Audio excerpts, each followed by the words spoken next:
আমাদের জানা উচিত। তাহলে ডেভেলপমেন্টটা কি ছিল? টেকনিক্যাল স্কিল না decision making skill? Development program definitely decision making, ডিসিশনের সাথে connected. Right. So succession planning এ তো আমরা প্ল্যান করে রাখি যে কার পরে কে রাজা, বাদশাহ হুমায়ুনের পরে কে রাজা হবে, এটা নিশ্চয় আগে থেকে ঠিক করে রাখছিল। কে রাজা হয়েছে বাদশাহ হুমায়ুনের পরে? তার নাম কি? বিখ্যাত বিখ্যাত সম্রাট ইতিহাস। আকবর। সম্রাট আকবর। আকবর তো হচ্ছে তার টাইটেল, তার নাম কি ছিল?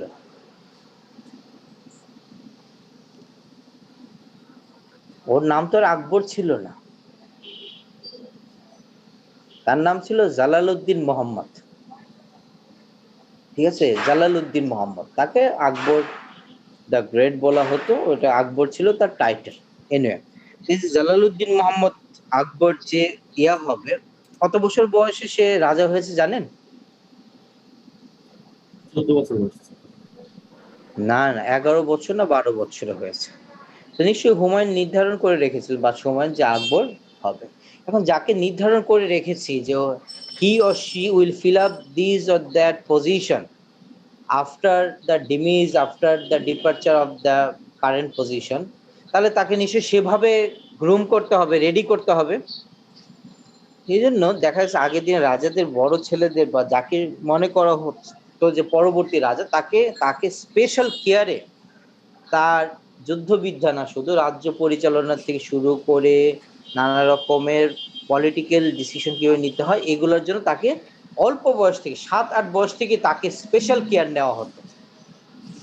স্পেশাল কোচিং, স্পেশাল শিক্ষকের মাধ্যমে তাদেরকে ট্রেনিং দেওয়া হতো বা শেখানো হতো। তাহলে ওই যে প্রোগ্রামটা কিভাবে রাষ্ট্র পরিচালনা করবে, কারণ he is the future king, future leader, কিভাবে যুদ্ধ করবে, কিভাবে সে রাজনীতি করবে, এই যে লার্নিং গুলা দিত, এগুলা কি ট্রেনিং প্রোগ্রাম ছিল না ডেভেলপমেন্ট প্রোগ্রাম ছিল?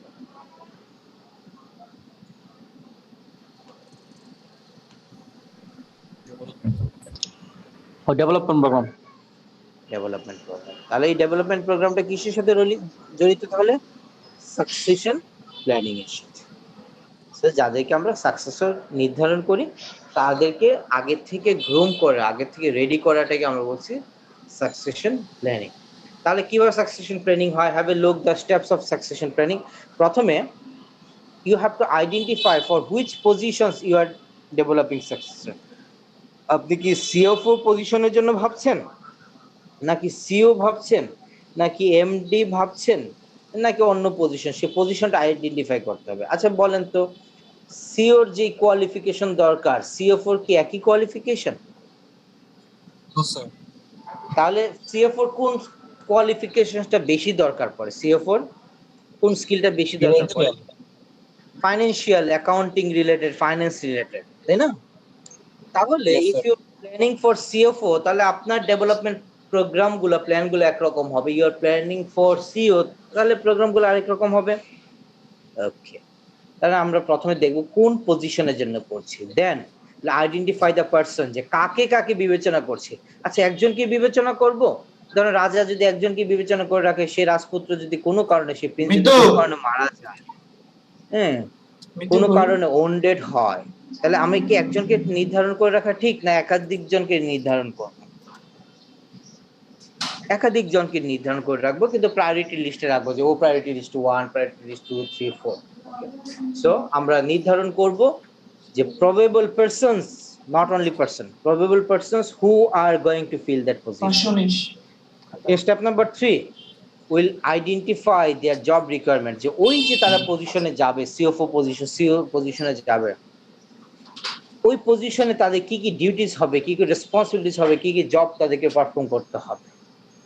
তারপরে এসে তাদের পটেনশিয়ালিটি আইডেন্টিফাই করতে হবে, যে are they reliable to fill up those positions. যদি আনসার হচ্ছে yes, then we now listing various programs, development programs to teach them, তাদেরকে কি কি শিখাতে হবে সেগুলো একটা লিস্ট করব। এবং এইচআর কে লিস্টটা দিব, then HR start providing those development activities to the potential successors. এইভাবে সাকসেশন প্ল্যানিংটা হয়। তাহলে কি হয়, প্রথমে কোন পজিশনের জন্য সাকসেসর, আমি কি মন্ত্রীর জন্য নাকি রাজার জন্য আমি সাকসেসর খুঁজছি, দুইজনের রোল ডিফারেন্ট, আইডেন্টিফাই করতে হবে। কাদেরকে পটেনশিয়াল রাজা ভাবছি, কাদেরকে পটেনশিয়াল মন্ত্রী ভাবছি, কাদেরকে পটেনশিয়াল সিও ভাবছি, কাদেরকে পটেনশিয়াল সিএফও ভাবছি, আইডেন্টিফাই করতে হবে। এখন রাজা হলে কি কি ডিউটিস রেসপন্সিবিলিটিস, মন্ত্রী হলে কি কি duties responsibilities, that means CEO এম সিএফ হলে কি কি জব রিকোয়ারমেন্ট গুলো আইডেন্টিফাই করতে হবে। যাদেরকে লিস্ট করলাম তাদের সেই পটেনশিয়ালিটি আছে কিনা সেটা আইডেন্টিফাই করতে হবে। যদি থাকে তাহলে এখন আমি ডেভেলপমেন্ট প্রোগ্রাম করব on the base of the position, করে এইচআর ডিপার্টমেন্টকে দিব, এইচআর ডিপার্টমেন্ট এই ডেভেলপমেন্ট প্রোগ্রামগুলো কন্ডাক্ট করবে। That is how succession planning accelerate the development program. তো এই হচ্ছে আমাদের এই চ্যাপ্টার 9। এই চ্যাপ্টার তো একটা ছোট্ট চ্যাপ্টার, যেহেতু আমরা বলেছি যে organization mainly conduct the training program, সেই জন্য ট্রেনিং প্রোগ্রামটা কিন্তু আমরা লম্বা করে পড়েছি, সেখানে অ্যাডভান্টেজ ডিসঅ্যাডভান্টেজ সহ। ডেভেলপমেন্ট প্রোগ্রামে just to provide the ideas. তো আমরা কি কি পড়েছি একটু একটা রিভিউ দেই, যাতে আমাদের যদি পরীক্ষা হয় আমরা একটা ধারণা পেয়ে যাই। শুরুতেই আমরা জেনেছি যে ফান্ডামেন্টাল অফ এইচআরএম, যে এইচআরএম এর বেসিক ইস্যুস গুলো আমরা জেনেছি, যে what is the major functions of HRM. আমরা দেখেছি অ্যাকুইজিশন, ডেভেলপমেন্ট, মোটিভেশন, তারপরে হচ্ছে তারপর আমরা দেখেছি সেপারেশন। সেখানে ছিল আমরা recruitment, selection, training, development, performance appraisal, compensation, অনেকগুলো দেখেছি এবং ডিফারেন্স গুলো আমরা জেনেছি। এই চ্যাপ্টারটা খুব মনোযোগ দিয়ে পড়বেন। আমি আপনাদের সাজেস্ট করব যে after completion of this course, training and ডেভেলপমেন্টের অনেক পয়েন্ট না মনে রাখলেও আপনার চাকরি বা ভাইভাতে কোনো ইম্প্যাক্ট করবে না। If you want to take a tremendous and well preparation on human resource management, just focus on chapter 1, fundamental of HRM. এটার যদি প্রস্তুতি নিতে পারেন, এখান থেকে প্রশ্ন আসলে যদি উত্তর করতে পারেন, তাহলে মনে করবেন যে আপনি অন্যান্য কম্পিটিটর থেকে 90% ভালো অ্যান্সার করেছেন রিলেটেড টু HRM। ধরেন আমি যদি এখন জিজ্ঞেস করি, আলামিন মিয়া আমাকে শুনতে পাচ্ছেন? হোয়াট ইজ রিক্রুটমেন্ট, যদি ধরেন ভাইভা বোর্ডে জিজ্ঞেস করলো আপনাকে, আপনি তো এইচআর মেজর করছেন, what is recruitment? Recruitment is the process attracting the বুঝতে পারছেন, একটু জোরে বলেন। potential candidate. What is recruitment? The process attracting the potential candidate.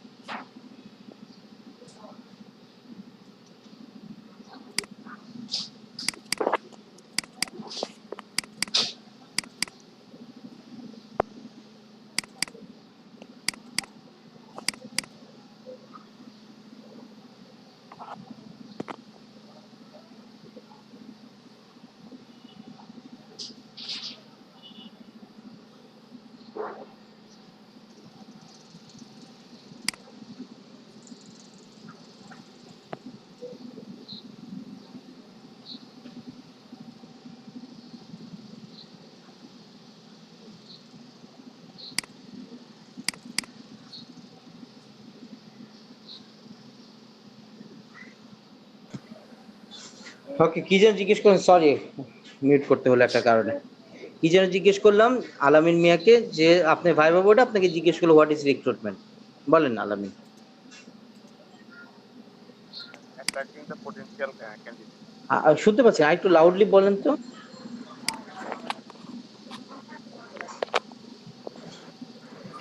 Recruitment is the process attracting the potential candidate. Attracting the potential candidate, very good. So আমরা যখন বলবো আরেকটু comprehensive, যেমন এক্সাম্পল যদি দেই, how we can attract the potential candidate.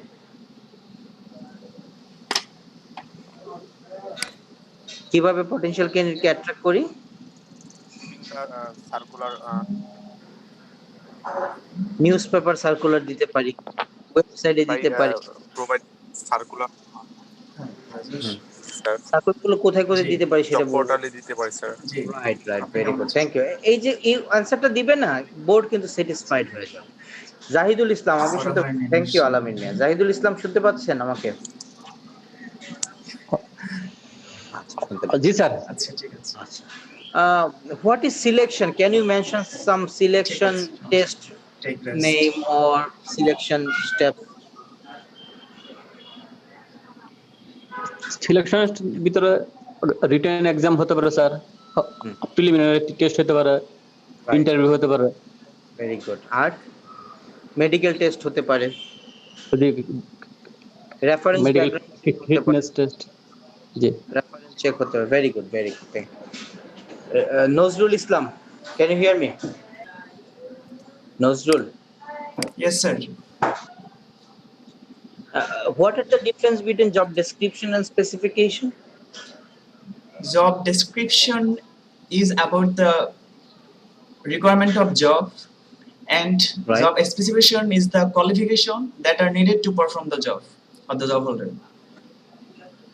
Very good. Can you provide some examples of job specification?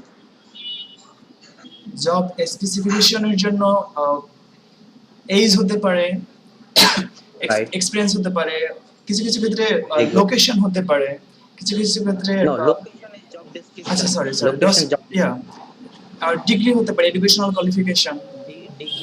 Very good, very thank you.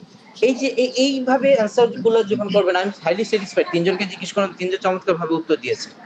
So এই answer গুলোই mainly চায়, এবং এগুলো করতে পারলে অনেকটা স্যাটিসফাইড হয়ে যায়। লাস্ট প্রশ্ন করি, আবিদা সুলতান। আবিদা আমাকে শুনতে পান? আবিদা তো বোধহয় চলেই গেছে। আচ্ছা, আরাফ আদনান, আরাফ কি শুনতে পাচ্ছেন আমাকে? আরাফ আদনান? জি স্যার। আচ্ছা, আপনাকে জিজ্ঞেস করলো যে just mention two difference between training and development. আপনি তো ট্রেনিং এন্ড ডেভেলপমেন্ট কোর্স করেছেন। What are the difference between training and development?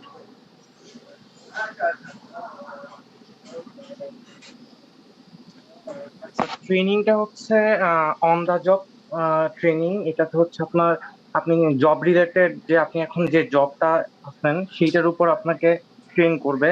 আর ডেভেলপমেন্টটা হচ্ছে আপনি ফিউচারে যে কাজটা করবেন সেইটার উপরে হচ্ছে আপনাকে ডেভেলপ করবে। ট্রেনিং কি অফ দা জব হতে পারে না? স্যার অফ দা জবও হইতে পারে। তাহলে আসলে কি ডিফারেন্স? ট্রেনিংটা কি আরেকটু পরিষ্কার ভাবে বললে কি হবে?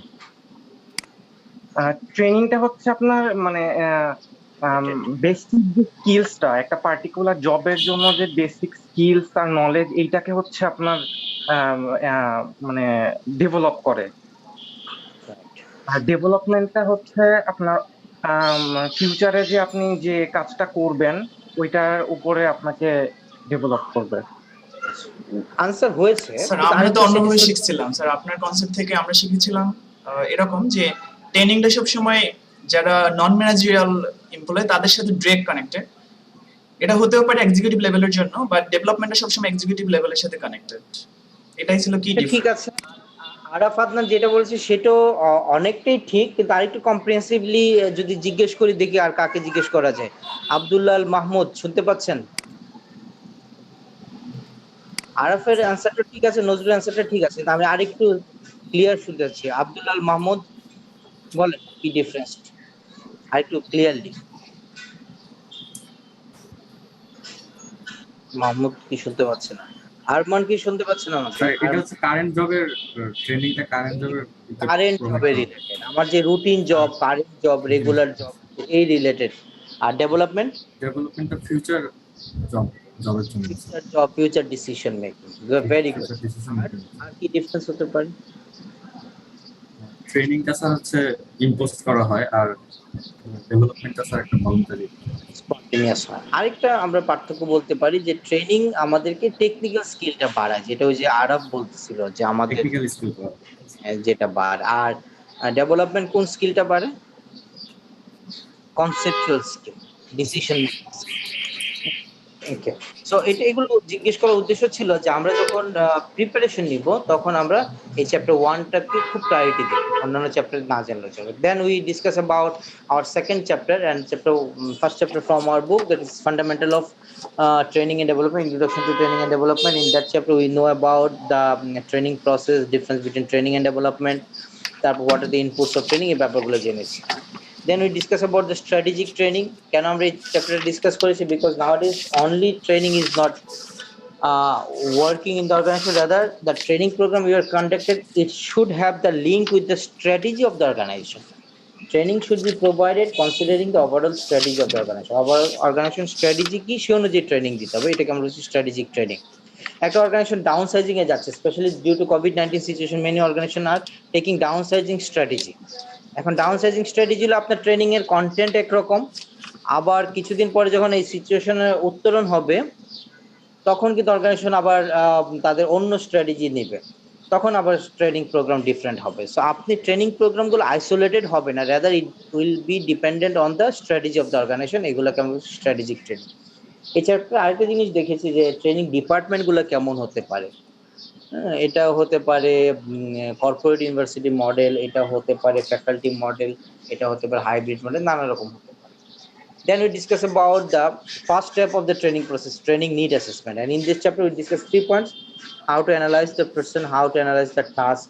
এই ব্যাপারগুলো আমরা কিন্তু জেনেছি training need assessment, and how we collect information to for need assessment. এই যে নিড অ্যাসেসমেন্ট করি, ইনফরমেশন গুলো কিভাবে কালেক্ট করি আমরা দেখেছি। এটা হতে পারে through interview or questionnaire or focus group discussion or historical data, এই ব্যাপারগুলো আমরা পড়েছি। Then we discuss about the next function of training and development, that is learning.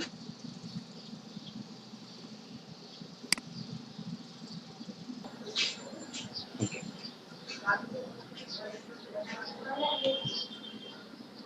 তারপর আমরা যে চ্যাপ্টার পড়েছি সেটা learning theories and program design. In that chapter we discuss about the learning theories, that how লার্নিংটা কি ছিল।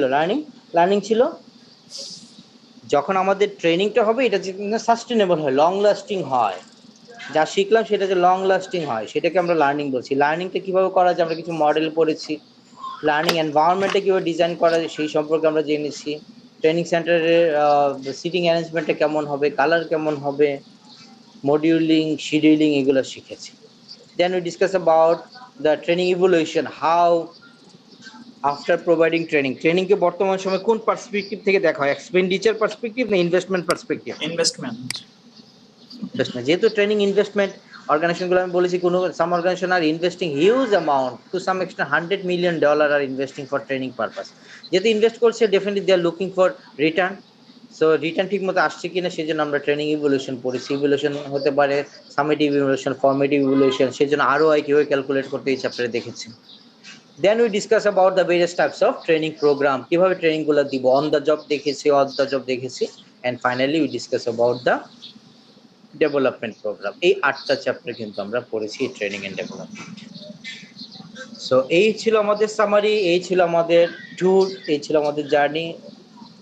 So that's all about training and development. আপনাদের কোনো কিছু বলার থাকলে বা কোনো কোশ্চেন থাকলে করতে পারেন।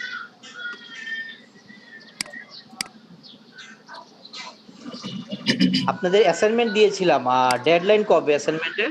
স্যার গতকালকেই সবাই পাঠিয়েছে, আজকে আমি আপনাকে পাঠিয়ে দিব। আর আমাদের কি কোনোভাবে মিড টুটা নিয়ে রাখা যায় কিনা? না, কোনো পরীক্ষাই নেওয়া যাবে না, এটা স্ট্রিক্টলি প্রহিবিটেড। Okay sir. কেউ যদি নিয়ে থাকে এইগুলা কিছু negative effect. Sir mid two আর হচ্ছে স্যার ফাইনাল কি স্যার একসাথে হবে নাকি স্যার আলাদা আলাদাই স্যার নেবেন স্যার? এটা আমরা এখন আমাদের কি শুধুমাত্র বলেছে মিড টু 15 মার্কস এবং ফাইনাল এক্সাম এই 40 মার্কস, এই 55 মার্কস ছাড়ে আমাদের রেজাল্ট দিতে বলেছে 45 মার্কস। এমন যদি হয় এটা নেক্সট গভর্নমেন্ট ডিসিশনের উপর ডিপেন্ড করে, এমন হতে পারে যে এই 45 মার্কই 100তে কনভার্ট হতে পারে, অথবা ফাইনাল এক্সাম হতেও পারে। এটা ইউনিভার্সিটি ডিসিশন, গভর্নমেন্টের ডিসিশন, এটা নিয়ে ভাবার দরকার নেই। Just focus on this 45% marks, risk free থাকা, যে 45% মার্কসই যাতে এমন ভাবে করা যাতে 80% মার্কস পেয়ে যায়, যদি এটা কনভার্টও হয় যাতে কোনো সমস্যা না হয়। ক্লিয়ার?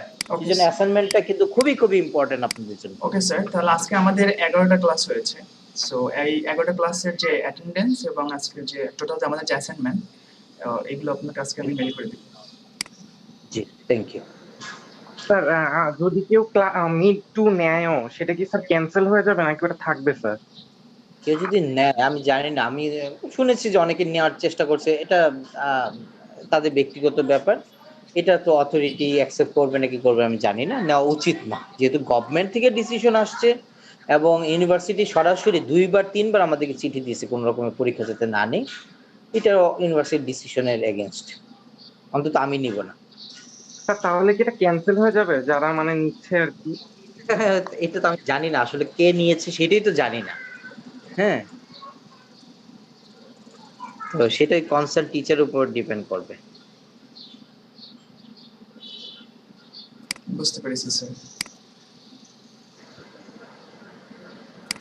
আর কিছু জানার আছে? So learning is a continuous process. So আমরা চাই যে আসলে আমাদের যদি কখনো এরকমের কোনো কিছু দরকার হয় তাহলে আপনার যাতে আপনাকে সবসময় নক করতে পারি, এই প্রসেসটা যাতে আমাদের উপর থাকে যে হ্যাঁ আমরা আপনাকে রিচ করতে পারি যাতে সবসময়। You guys are always welcome. You got my email. অনেকে সোশ্যাল মিডিয়াতে আমার সাথে কানেক্টেড আছেন, ফেসবুকে। By any means, through any means, just communicate with me for any purpose. আমি আমার এক্সপিরিয়েন্স থেকে যতদূর পারি I'll try to guide you, try to mentoring you. So চেষ্টা করব এক্সপিরিয়েন্স গুলো শেয়ার করার জন্য। কোনো ম্যাটেরিয়ালস দরকার পড়লে, এটা হোক HRM, এটা হোক HRM এর বাইরে, definitely I'm always for you guys, not only for this semester, always. As a Thank you so much. Reference হিসেবে আপনার নামটা দেওয়া যাবে কিনা সিভিতে? দিতে পারবেন, কোনো সমস্যা। জাস্ট আমার দেওয়ার আগে আমাকে একটা মেইল করে নিয়ে আর কোথায় দিচ্ছেন আপনার সিভিটা আমাকে পাঠিয়ে দিন, কারণ অনেক সময় জানতে করে বা ইয়ে করে তখন না বলতে পারলে ব্যাপারটা খারাপ দেখে। Okay sir, thank you sir, আপনি খুবই কোঅপারেটিভ ছিলেন, thank you so much. Result কেমন হবে জানি না, বাট শিখেছি। হয়তো কোথাও যদি কোনো ভাইবাতে ইন্টারভিউ দেই, সো সেক্ষেত্রে হয়তো বা আপনার এই দেখানো জিনিসগুলো কাজে লাগবে, যেটা কোনো প্রিপারেশন ছাড়াই স্যার শিখেছি। স্যার এই কোর্সের এক্সপেরিয়েন্স তো স্যার পুরো ডিফারেন্ট স্যার, শিখতে দেব না ইনশাআল্লাহ। HRM এর ফান্ডামেন্টাল গুলা এই চ্যাপ্টারটা ইয়ে রাখবেন। কারো যদি HRM এ চাকরি করার দরকার পড়লে ইনশাআল্লাহ। আরেকটা জিনিস আমি সাজেস্ট করব, যেহেতু করোনা চলছে আমাদের, কিন্তু করোনার to some extent for blessing for us as well as, হ্যাঁ, আমরা অনেক সময় পাচ্ছি ফ্যামিলিকে দেওয়ার জন্য লার্নিং, তারপরে বিভিন্ন প্রোগ্রাম করার জন্য সময় পাচ্ছি। ট্রুলি যদি HRM এ ক্যারিয়ার করতে চান বাংলাদেশের কনটেক্সটে, it's an upcoming hot cake বাংলাদেশের কনটেক্সটে। হ্যাঁ, বাংলাদেশের HRMটা এখন কিন্তু একটা জোয়ার শুরু হয়েছে মাত্র। আপনারা যখন ইন্ডাস্ট্রিতে যাবেন বা একটা সময় 5-7 বছর পরে, তখন HRM উইল বি দ্য কি। তো take preparation for yourself. HRM এর ফান্ডামেন্টালটা জেনেছেন, আরেকটা যেটা জানবেন, যেটা আমরা সময় স্বল্পতার কারণে করতে পারি না, সেটা হচ্ছে অ্যাপ্লায়েন্সেস। হ্যাঁ, যে বাংলাদেশ লেবার ল রিলেটেড কোনো শর্ট প্রোগ্রাম থাকলে, কোনো ডিপ্লোমা থাকলে করে নিতে পারেন, অথবা নিজে বাংলাদেশ লেবার কোড আছে, বাংলাদেশ লেবার কোড 2006, যেটা অ্যামেন্ডমেন্ট হয়েছে 2010 সালে 13 সালে। এই লেবার লর একটা বই কিনে নেবেন, মাঝে মধ্যে দেখে পড়লেন যে এমপ্লয়ির বেতন কত তারিখ দিতে হয় আইন অনুযায়ী, তাই না? কারণ আমরা HRM এর থিওরিজ গুলো পড়েছি, প্র্যাকটিস গুলো হয় ল অনুযায়ী। বিজনেসের মধ্যে HRMটা হচ্ছে এমন একটা সাবজেক্ট, এবং অ্যাকাউন্টিং আছে, ফাইন্যান্স আছে, কিছু কিছু সাবজেক্ট আছে যেগুলো আমরা প্র্যাকটিস করি on the base of the law. হ্যাঁ, ল অনুযায়ী। সো HRM এরও বাংলাদেশের ল আছে, সেই লটা হচ্ছে বাংলাদেশ লেবার ল 2006। যেমন আমরা কম্পেনসেশন জেনেছি, কিন্তু কম্পেনসেশনটা লিগালি কেমন হবে সেটা বাংলাদেশ লেবার ল চ্যাপ্টার 11-এ বলা আছে। হ্যাঁ, কম্পেনসেশন হিসাবে, ওয়েজ এন্ড বেনিফিটস হিসাবে, এমপ্লয়ির বেতন ভাতা পরিশোধ না করলে কার বিরুদ্ধে মামলা হবে, এমপ্লয়ি কিভাবে স্যালারি ডিডাক্ট করতে হবে, কত তারিখের ভিতর বেতন দিতে হবে, এইগুলা। ওয়ার্কিং এনভায়রনমেন্ট সম্পর্কে বলা আছে, যেটা আমরা বলছি ইন্ডাস্ট্রি রিলেশনস থিওরি পড়াই, কিন্তু সেখানে বলা আছে যে এমপ্লয়ির জন্য কত কিউবিক ফিট স্পেস থাকতে হবে। এই যে সামার আসতেছে, কতজন এমপ্লয়ি হলে ঠান্ডা পানির ব্যবস্থা রাখতে হবে, শুধু নর্মাল পানি রাখলে হবে না, এমপ্লয়ি সংখ্যা যদি 200 বা তার অধিক হয় তার জন্য ঠান্ডা পানীয় ব্যবস্থা করতে হবে। মহিলা এমপ্লয়ি যদি 40 বা তার বেশি হয়, তাদের যদি বেবি থাকে তাদের জন্য চিলড্রেন্স রুম করতে হবে। এই যে নিয়ম কানুনগুলো না জানলে আবার আপনি কিন্তু HR ম্যানেজার হিসেবে কমপ্লায়েন্সটা অ্যাপ্লাই করতে পারবেন না। সো আমার সাজেশন হচ্ছে একটা লেবার লর বই কিনে ফেলেন, খুবই সহজ পড়াটা। আর যদি বই না কিনতে চান, ইন্টারনেটও আছে, আর চাইলে আমার সাথে যোগাযোগ করেন, আমিও আমার কাছে অনেক ম্যাটেরিয়ালস আছে, দিয়ে দিব। এগুলো একটু পড়তে থাকেন। আর সবচেয়ে ভালো হয় কি, অনেক সময় নিজে পড়ে অনেক সময় বুঝি না, তো একটা ছোট্ট 3 মাসের 2 মাসের একটা যদি কোর্স করে ফেলেন, মনে করবেন যে আপনার এইচআরএম এর কাজ একদম পুরোপুরি এইচআরএম এর জন্য প্রস্তুতি হয়ে গেছে। তো আমার সাজেশন হচ্ছে কমপ্লেক্স একটা ট্রেনিং করে ফেলেন আপনারা। ওকে স্যার এটা আসলে মানে এই সম্পর্কে একটু যদি মাথায় রাখতেন যে আসলে আমরা কোথায় এটা করতে পারি, মানে তো এই বিআইএম এ সুযোগটা। বিআইএম এই ধরনের ট্রেনিং দিচ্ছে, অনেক প্রতিষ্ঠান এই ধরনের ট্রেনিং দিচ্ছে। সো এইচআরএম এর এমবিএ ডিগ্রি আছে, আর যদি কমপ্লেক্সের ডিগ্রিটা করে ফেলেন, দ্যাটস এনাফ। এই থ্যাংক ইউ স্যার। সো সবাই ভালো থাকবেন, আমার জন্য দোয়া করবেন। স্যার আমাদের জন্য দোয়া করবেন, আপনার জন্য দোয়া রইল, সবসময় সুস্থ থাকবেন। স্যার আসসালামু আলাইকুম। ওয়ালাইকুম আসসালাম, টেক কেয়ার এভরিওয়ান। আল্লাহ হাফেজ।